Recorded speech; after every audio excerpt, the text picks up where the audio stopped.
সকালবেলায় আপনাদের দেখিয়েছিলাম যে শান্তিপূর্ণভাবে ভোটদান হচ্ছে, কিন্তু এই মুহূর্তে কিছু জায়গায় অপ্রীতিকর ঘটনা ঘটেছে। এখন সেই খবরে আমরা নজর রাখবো। ডোমকলের বসন্তপুর 171 নম্বর বুথে ভোটদানে বাধা দেওয়ার অভিযোগ উঠল শাসক দলের বিরুদ্ধে। শেষ পর্যন্ত খবর যায় নির্বাচন কমিশন এবং পুলিশের কাছে। পুলিশ দ্রুত পৌঁছে পরিস্থিতি সামাল দেয়, আর তারপরে বিরোধীরা ভোট দিতে সক্ষম হয় বলে দাবি বাম কংগ্রেসের। চলুন দেখে নেওয়া যাক আমাদের প্রতিনিধিরা কি ছবি তুলে ধরছেন সেখান থেকে। আমি যেটুকু জানি, ধরেন আমাকে বারবার হুমকি দিচ্ছে। ওই কাউন্সিলর দিয়েছে, একবার বলছে যে এদের তুই ঢুকবি না, নিষেধ করছে।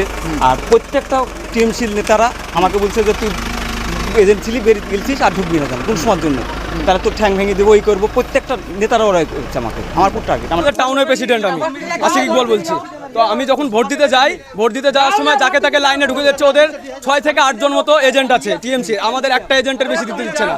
এজেন্ট দিতে দিলে ঝামেলা করা হচ্ছে।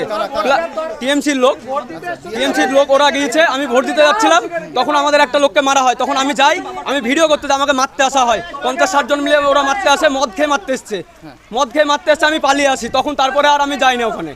আচ্ছা, এখন পুলিশ কি বলছে? পুলিশ বলছে এখন ভোট দিতে যেতে, ভালোভাবে সুস্থভাবে ভোট করবো। অবশ্যই, হ্যাঁ অবশ্যই যাবো, অবশ্যই ভোট দিতে যাবো। ভারতের নাগরিক আমরা, ভোট দিতে হবে। এটা লোকসভা ভোট, এটা আমাদের।